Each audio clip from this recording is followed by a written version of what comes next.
Bonjour à tous. Alors, pour répondre à la question de notre ami Xavier du site Les randonnées du buveur d'eau, je vais vous donner mon ressenti sur l'utilisation des applications, des GPS et des GPS utilisés sur les téléphones.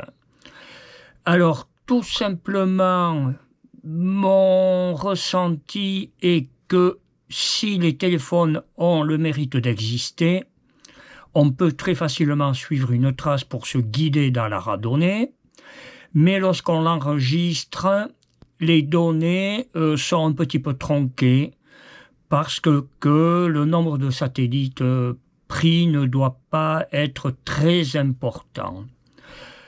Alors, moi j'utilise un GPS de randonnée de chez Garmin et l'astuce pour coller le plus à la trace est d'enregistrer le plus souvent un point, c'est-à-dire que vous avez la possibilité sur le GPS d'enregistrer différentes cadences. Donc, grosso modo, plus vous enregistrez une trace avec un relevé toutes les secondes, plus elle collera exactement à votre randonnée. Si vous espacez ces points de relèvement de 10, 15, 30 secondes ou plus, vous allez voir l'image que je vais vous mettre tout à l'heure, vous allez vous rendre compte que on ne colle plus tellement à la trace, mais on crée des petits segments sur le tracé qui ne reflètent plus du tout la distance exacte parcourue. Donc, pour coller au plus près, on relève un point le plus souvent. Et là, vous allez avoir la meilleure trace possible, chose que d'autres logiciels ne peuvent pas faire.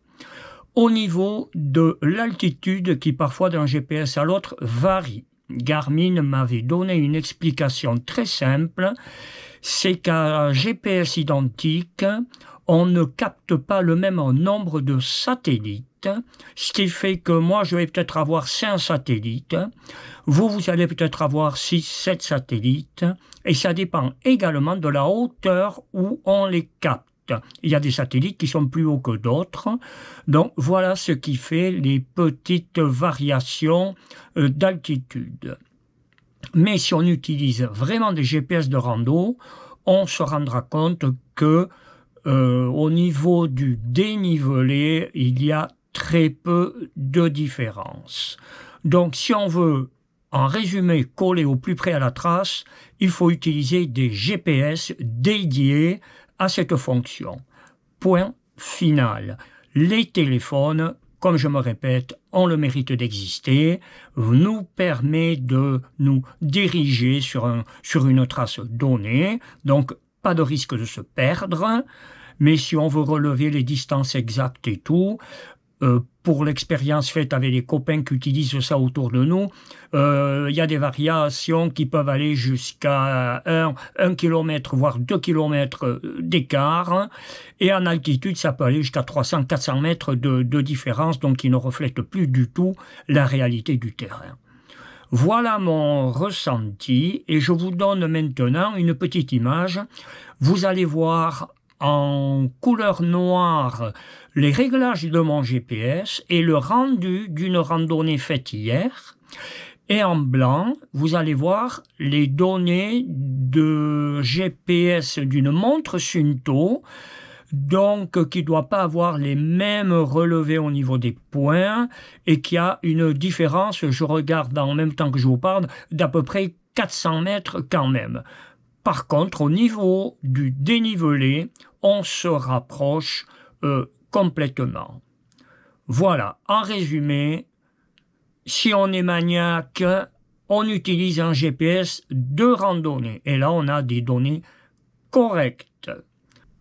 Voilà, je ne sais pas si on les voit bien à l'écran, mais vous avez donc à gauche mon réglage du GPS. Au centre en noir, le relevé de la trace que nous avons faite hier. Et à droite, la même trace relevée sur une montre Suunto. Et vous voyez légère différence. Voilà.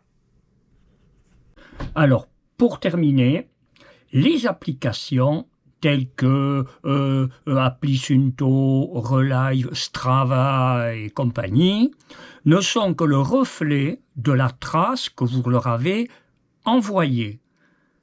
Donc l'appli corrige pas du tout ce que vous avez pu faire. Donc une trace Garmin collera toujours, bien entendu, plus qu'une trace enregistrée sur le téléphone. Voilà. Allez, je vous dis à un jour.